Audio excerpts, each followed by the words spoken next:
In the summer of 1966, the Portuguese national team, also known by the proud name Os Magriços, thrilled fans all over the world, writing an unbelievable journey at the World Cup held in England.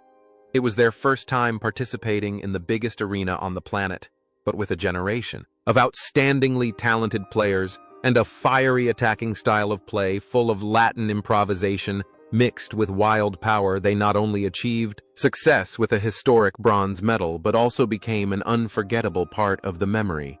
They defeated the reigning champion. Brazil made an unbelievable comeback against North Korea and only stopped before the host England in tears. But behind those glorious moments on the Wembley or Goodison Park pitches are players with very unique fates. Nearly 60 years have passed. Time has carved cruel traces on their lives. Some became immortal legends, some chose a life of seclusion, and some quietly left this world. Let's look back at the ups and downs of the players who made up the soul of Portugal's golden generation that year.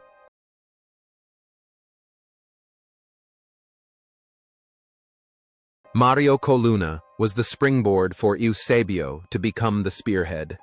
At 30, he was an irreplaceable leader with his calm playing style, superb passing, and absolute authority on the pitch. Coluna was like a general.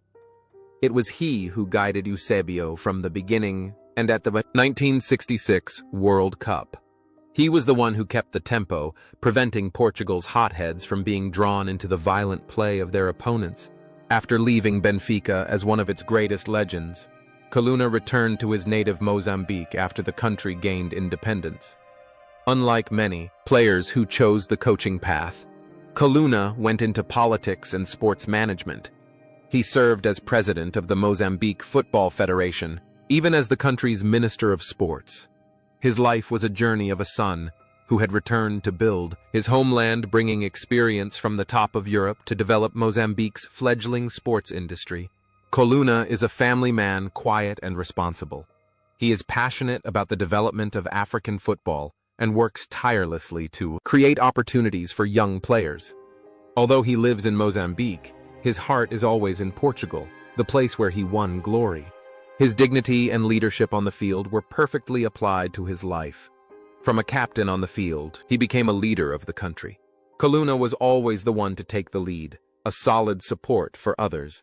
However, less than 2 months after his close brother Eusebio passed away, Mario Coluna also breathed his last. On February 25, 2014, he passed away in Maputo, Mozambique, at the age of 78, due to a lung infection. The consecutive deaths of two of the greatest legends closed a golden but also tragic chapter of Portuguese football.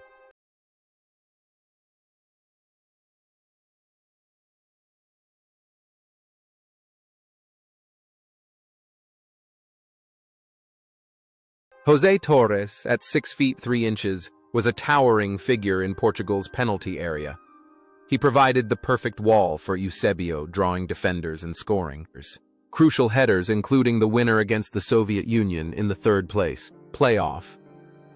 Despite his size, Torres was a fair-playing and gentle figure, as his nickname suggested. Torres' playing career was closely linked to Benfica, but his greatest mark later was on the coaching bench. He was the one who led Portugal to the 1986 World Cup in Mexico after a dramatic match in Stuttgart in which he uttered the immortal words, "Let me dream." However, the 1986 tournament was a disaster, with the Saltillo scandal leaving a sad mark on his coaching career. After that, he lived a quiet life away from the noise of the media. Torres was known as a gentle, lovable, and artistic person. He loved pigeons and spent a lot of time taking care of them. He always maintained an optimistic attitude and never blamed his fate. Although his health seriously declined in the last years of his life due to Alzheimer's disease, the kind giant on the field is also his real person in real life. Tall, tolerant, but sometimes too gentle before the calculations of the harsh football world. The journey of that giant stopped in silence. On September 3, 2010, José Torres passed away at the age of 71 after a long battle with illness. He left behind a gentle smile and memories of his brave headers.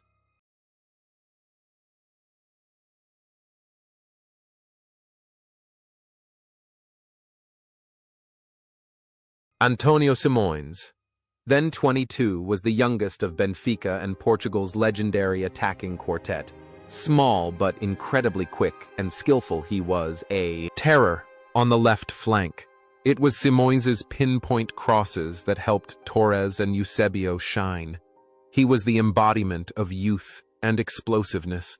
Simões was one of the first Portuguese players to have success in the United States, playing for the Boston Minutemen and San Jose Earthquakes. After retiring, he became a coach, managing the Portuguese women's national team and assisting Iran at the 1998 World Cup. He is also an astute commentator, always providing a modern and insightful perspective on soccer. Simões is the only one of the legendary attacking quartet, Eusebio Coluna Torres.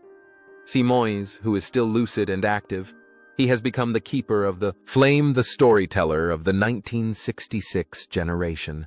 He regularly appears on television, writes books, and participates in events honoring his former teammates. On the field, he is a creator, and off the field, he continues to be a creator of memories, helping the younger generation understand the value of the past. He is small, but his voice now carries 1,000 pounds of weight. Today, at the age of 81, Antonio Simões is still alive and well, and continues to contribute to football as an advisor and commentator. He is the most vivid witness, the link between the glorious past and the present, carrying within him the memories of a golden generation that has gradually faded away.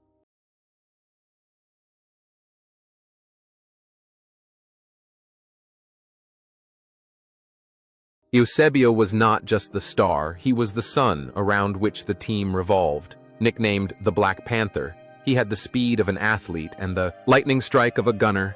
His 9 goals in the tournament, including 4 that saved the nation in the quarterfinal against North Korea, was one of the greatest individual performances in World Cup history. The image of Eusebio sobbing as he left Wembley after the semi-final defeat to England has become a symbol of pure passion and unfinished pain. After that fiery summer, Eusebio continued to devote his entire youth to Benfica, becoming a living symbol of the club. He won the European Golden Ball, the European Golden Shoe, and countless domestic titles.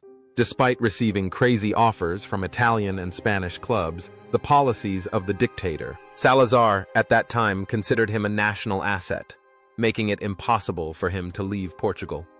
In the last years of his career, he went to North America to play in NASL, enjoying the last bit of freedom as a player. After retiring, Eusebio became an ambassador of Portuguese football, traveling around the world with a gentle smile, always welcomed like an uncrowned king. In real life, Eusebio was a modest man, almost shy in contrast to his fierceness on the field. He lived a simple life with his wife, Flora, and children. He loved wine, loved gatherings with friends, and always had a special affection for his homeland, Mozambique. However, knee injuries in his youth tormented him in old age, making every step of the Black Panther difficult. On the field, he carried the hopes of a nation. Off the field, he continued to carry the symbolic role of a bridge to heal the wounds of history. He was a popular king, someone everyone could touch. However, the hero's heart stopped beating. On January 5, 2014, Eusebio died at the age of 71 due to heart failure. His death plunged the whole country of Portugal into mourning. The government declared 3 days of national mourning. He was buried in the National Pantheon, a place dedicated to the greatest historical figures, affirming the immortal legacy of the Black Panther.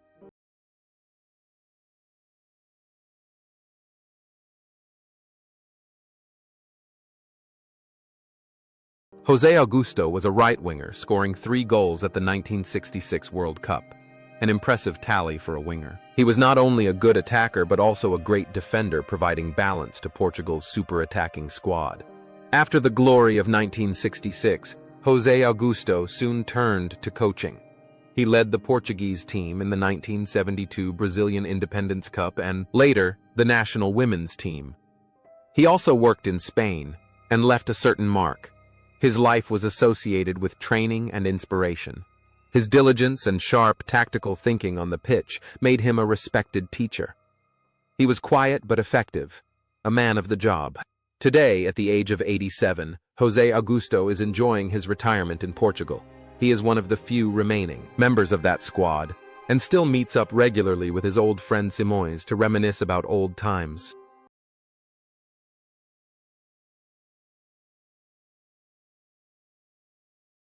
Sporting Lisbon's Hilario emerged as an impenetrable blocker among a star-studded Benfica squad. He possessed great stamina and tenacity. At the 1966 World Cup, he played every game, shutting down the world's best wingers. Hilario is a symbol of loyalty, having spent his entire career at the top of his game at Sporting CP. After retiring, he devoted his life to serving the club as a youth coach and assistant. He was the first teacher of the next golden generation of Sporting, such as Luis Figo or Cristiano Ronaldo. Today, at 85, Hilario remains a living legend at the José Alvalade Stadium, lives a low-key but highly respected life, a testament to his tireless dedication.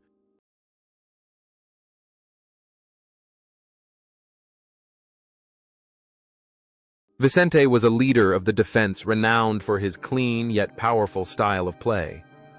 He was the man who nullified the king of football Pelé in the 31 win over Brazil with masterful defending rather than trickery.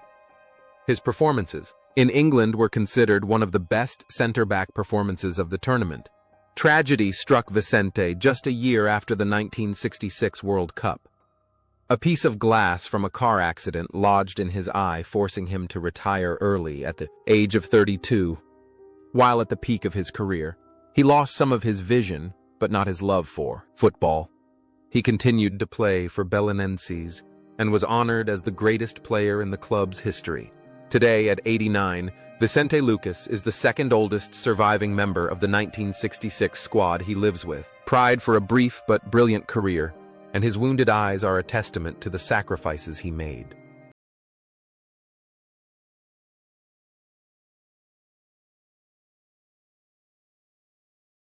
José Pereira was not the first choice when he arrived at the biggest football tournament on the planet at the age of 34, but after the opening match, he took over the starting position and became a reliable stopper. With his flying moves like a bird, he frustrated the North Korean and English strikers. Pereira was a humble man who spent most of his career with Belenenses. After retiring, he chose to live a completely secluded life away from the limelight. He lived out his final days peacefully with his family in the Algarve. The journey of the Bluebird has stopped. In 2016, José Pereira passed away at the age of 85. He left quietly as he lived, leaving a huge void in the fans' memories.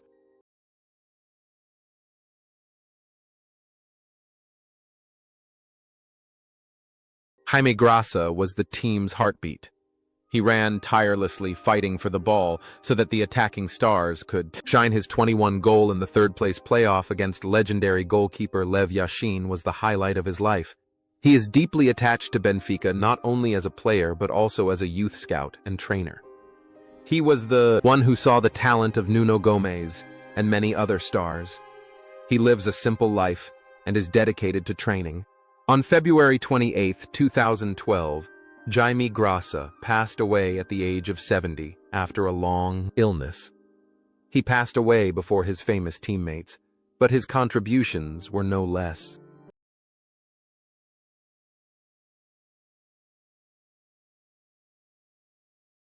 Baptista formed a solid shield with Vicente. He played with his mind, rarely made mistakes, and was always calm. His performance at the 1966 World Cup was considered exemplary for the center-back position. After football, Baptista, who came from an intellectual background, pursued a career in economics and became a successful professional. He is proof that football players can also be successful in the business world. Today, at the age of 83, Alexandre Baptista is still alive and well. He rarely appears in the sports press but is always mentioned with the respect of a gentleman both on and off the field. Moraes is famous and infamous for the 2 fouls that sent Pelé off against Brazil. However, as a player, he is an incredibly versatile player able to play as a defender or midfielder. His aggression is essential to defending his goal. He won the European Cup Winners' Cup with Sporting CP, with a direct goal from a corner kick au Cantinho do Moraes. After retiring, he worked in the coaching staff of Sporting, but his health declined quite early. In April 2010, João Moraes died at the age of 75 after a long battle with cancer. He took his historical controversies to the grave, but to the Portuguese he will always be a hero.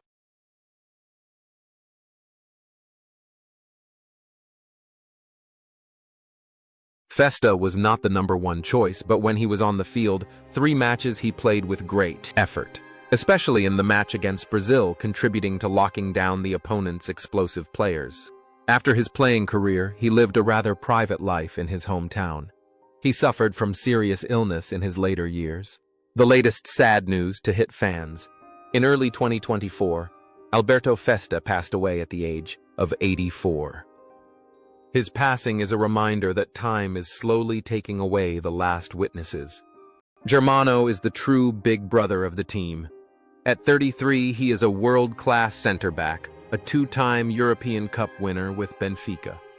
He captained the team in the opening game against Hungary, commanding the defense with his trademark poise and elegance. However, persistent injuries turned his last major tournament into a personal tragedy. After the 31st opening day win, Germano was forced to give up his place to his younger brother and sit out the rest of the tournament. He was the general who fell before the biggest game, but his spirit still pervaded the team's play. Germano was not just a player. He was a gentleman of football. His illustrious career at Benfica has put him in the pantheon of legends. After retiring, he did not choose to make noise. He lived a discreet life, keeping the dignity of a man of the older generation. He had a short time as a coach, but did not leave as much of an impression as when he played for Benfica. Fans, he will always be a towering monument, the one who laid the foundation for the club's golden era. On the pitch, Germano played with intelligence and elegance, rarely resorting to brute force. Off the pitch, he led an elegant life free of scandal and controversy. His absence from the life and death matches of 1966 was a sad note, but it highlighted the sacrifice of an elder brother. The journey of that gallant captain ended quite early. On July 14, 2004, Germano de Figueiredo passed away at the age of 71. He left with memories of an era when football was still a game for gentlemen.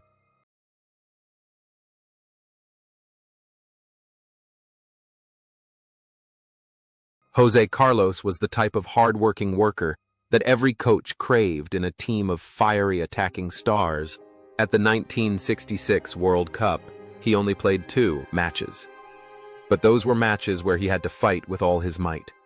Especially in the match against the Soviet Union in the 3rd-place match. José Carlos' aggressiveness and ability to compete in the midfield helped limit the opponent's strength, helping Portugal to secure the victory.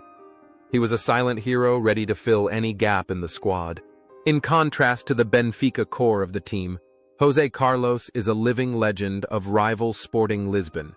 He was a key member of the squad that won the European Cup Winners' Cup in 1964, Sporting's only continental title to date. He spent his entire career in the blue and white shirt, famous for his aggressive style of play and never-give-up spirit. After retiring, he also participated in coaching at small teams and youth training. His dedication on the field reflects who he is: loyal and responsible. He doesn't need the halo of a star.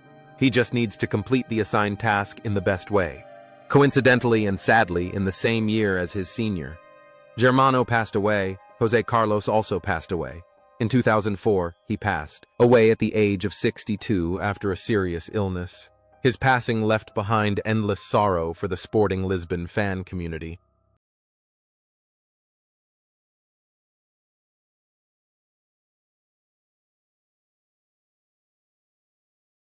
Joaquim Carvalho arrived in England as a champion, the hero of Sporting Lisbon's European Cup Winners' Cup triumph 2 years earlier.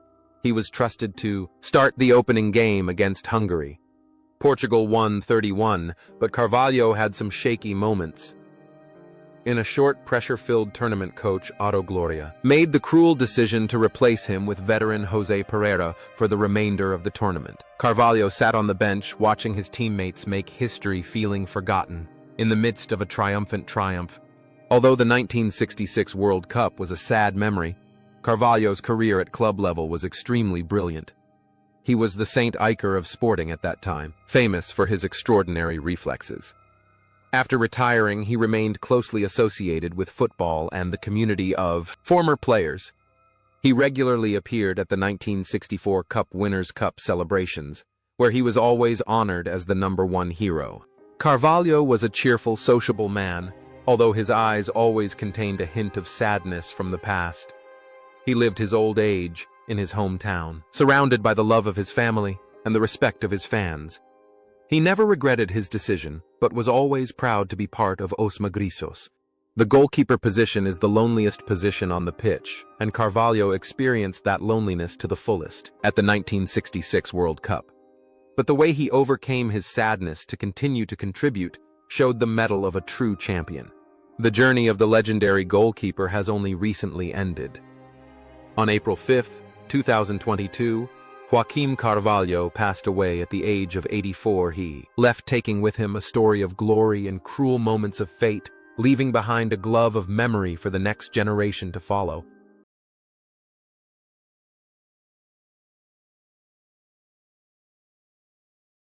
Fernando Cruz arrived at the 1966 World Cup as an irreplaceable pillar of Benfica, the team that dominated Europe at the time. However, in the 1966 World Cup national team, he fell into an ironic situation, having to compete for a place with Hilario of Sporting Lisbon, who was in excellent form. Cruz did not play a single minute throughout the tournament. He accepted the role of strategic reserve, always ready if Hilario was injured. Cruz's professionalism was the key factor in keeping the Portuguese dressing room stable without any competition between the stars of the two rivals Benfica and Sporting. Despite being a supporting actor in the national team at Benfica, Fernando Cruz was a king.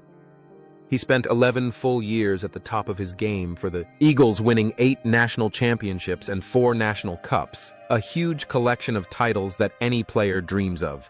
He was a core member of the golden generation of Benfica in the 60s, alongside Eusebio and Coluna, conquering all over Europe. After leaving Benfica, he had a short time playing for Paris Saint-Germain in France before retiring. Fernando Cruz was a man of loyalty and devotion. After hanging up his boots, he chose a quiet life in his hometown, Lisbon, away from the hustle and bustle of the commercial football world. He regularly appeared at Benfica's honorary events, always with a gentle. On the pitch, he was a diligent fullback, always dropping back to protect his teammates off the pitch. He also lived as a guardian of memories, silently preserving the old values of the club he loved. Today, at the age of 84, Fernando Cruz is still alive and well. He is one of the last historical witnesses of the golden era of Benfica and the 1966 Portugal team. Whenever looking back, people still see in him the image of a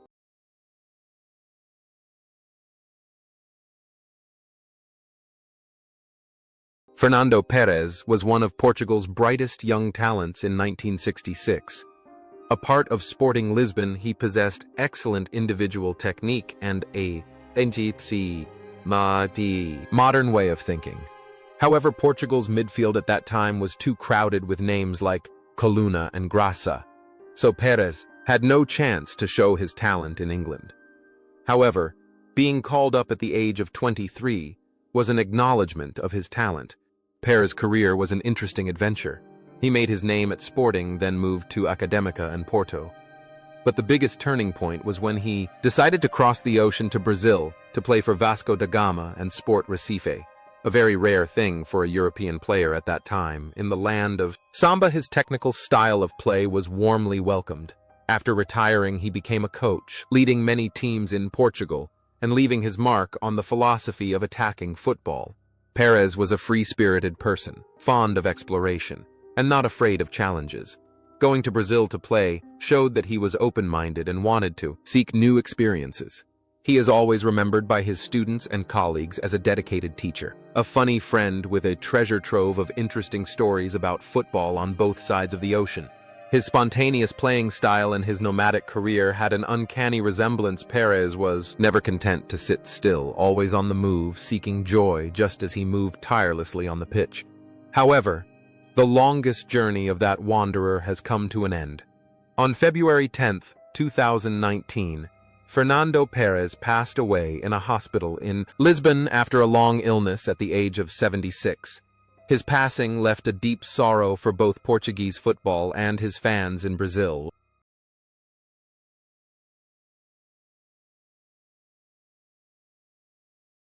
Manuel Duarte is a real-life fairy tale. He did not come from the Big Three Benfica Sporting Porto, but from Leixões, a humble club in the coastal town of Magriços. At 21, being called up to the All-Star squad for the World Cup was an incredible honor for the young man.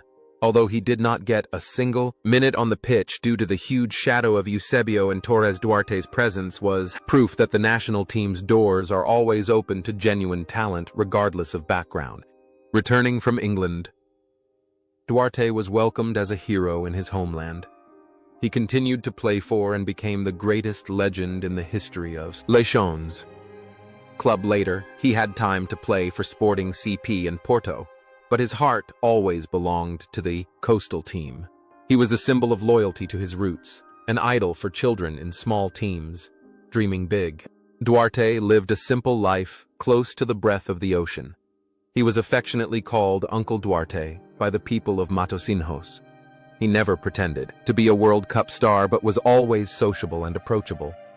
In his last years, he often spent time telling stories to young people, inspiring them with the will to rise up. As the youngest player and from the smallest team, Duarte learned the lesson of humility early in his career. And he carried that humility with him throughout his life, becoming a great character and a humble man. And then the outstanding son of that sea also returned to the waves. On September 2, 2022, Manuel Duarte passed away at the age of 77. His departure was a great loss for northern Portuguese football, but his name will forever be engraved as a proud Magriço of the working class.